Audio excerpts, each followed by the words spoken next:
Branch څانګه. The bird sat on a branch. مرغۍ په څانګه کېناسته. The bird sat on a branch. Breath سا. Take a deep breath. جوور سا واخله. Take a deep breath. Bridge پل. They crossed the bridge. هغوی په پل تیر وتل. They crossed the bridge. Cast اچول. I cast my vote. ما خپل ووټ واچاو. I cast my vote. Dare همت کول. Do you dare to try? آیا ته د کوشش کولو همت لري؟ Do you dare to try? Electronic برېښنایي. I bought an electronic device. ما یو برېښنایي آله واغسته. I bought an electronic device. N سرای. سرای وړوکي هوټل ته ویل کېږي. They stayed at an inn. هغوی په یو سرای کې پاتې شول.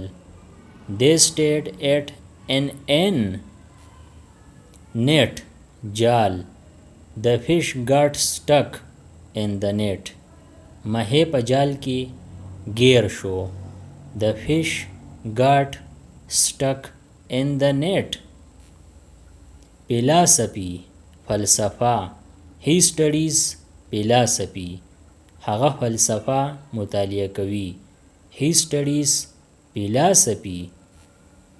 Pot لوښی. She cooked rice in a pot. هغې په لوښي کې وریجې پخې کړې. She cooked rice in a pot. Seed تخم. He planted a seed. هغه یو تخم وکرو. He planted a seed. Sharp تیرا. This knife is sharp. دا چاقو تیره دی. This knife is sharp. Sort قسم. What sort of book is this? دا څه قسم کتاب دی.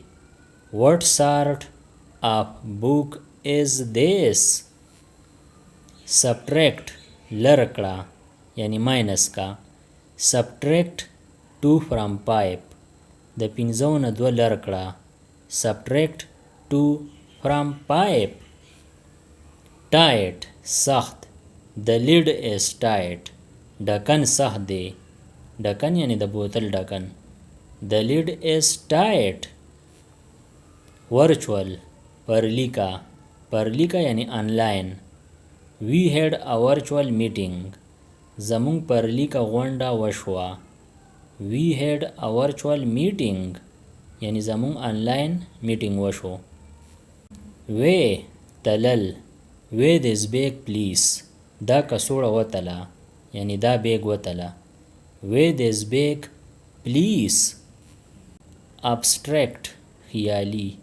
It's an abstract idea. دا یو خیالي خیال دی.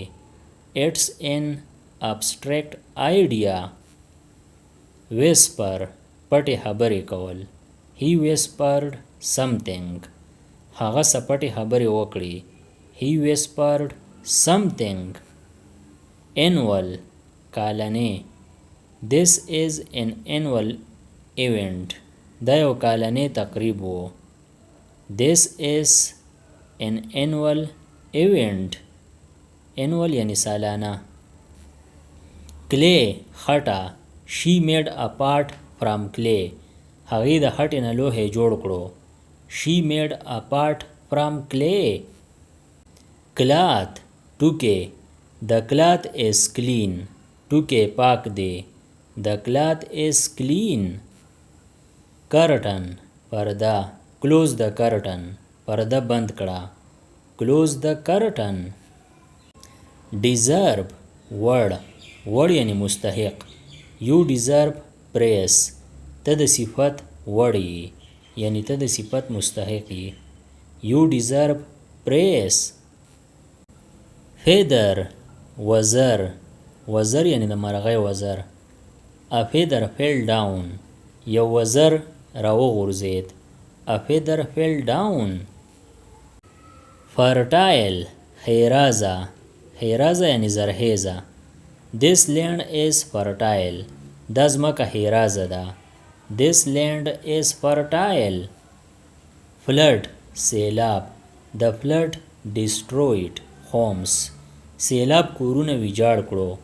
ویجاړ کړو یعنی تباه کړو. The flood destroyed homes. furniture د کور سامان. We bought new furniture. مونږ د کور نوې سامان واغست. We bought new furniture. grave قبر. He visited the grave. هغه د قبر تماشې له لاړ. He visited the grave. ideal مثالی. He is an ideal student. هغه یو مثالی زده کوونکی دی. He is an ideal student. intelligence زیرکی. زیرکی یعنی ذهانت. Her intelligence is great. د هغې زیرکی زبردسته ده. Her intelligence is great. nowadays نن سبا. nowadays it's very hot. نن سبا ډیره ګرمي ده. nowadays it's very hot. obtain ترلاسه کول. ترلاسه کول یعنی حاصلول. I obtained the visa. ما ویزه ترلاسه کړه. I obtained the visa. religious دینداره. He is a religious man. هغه یو دینداره سړی دی. He is a religious man. romantic مینناک. He is a romantic person. هغه یو مینناک سړی دی. He is a romantic person. shell سیپی. سیپی یعنی پټ یا خول. The child picked a shell. ماشوم یو سیپی رواغست. The child picked a shell. shore ساحل. ساحل یعنی د سمندر غاړه. We walk by the shore. مونږ په ساحل وګرځیدو. We walk by the shore. appeal درخواست. He made an appeal. هغه یو درخواست وکړو. He made an appeal. assume ګمان کول. I assume you know. زه ګمان کوم چې تا ته پته ده. I assume you know. borrow قرض اخیستل. May I borrow a book. آیا زه کتاب قرض اخیستلی شم. May I borrow a book. د دې نورو ویډیوګانو نه ځان خبرولو دپاره د چینل PE everyone سبسکرایب کړئ او د بیل د آیکن آل نوټیفیکیشن کلیک کړئ. نورې چې کومې ویډیوګانې راځي نو تاسو به ترې په وخت خبریږئ. Thanks for watching.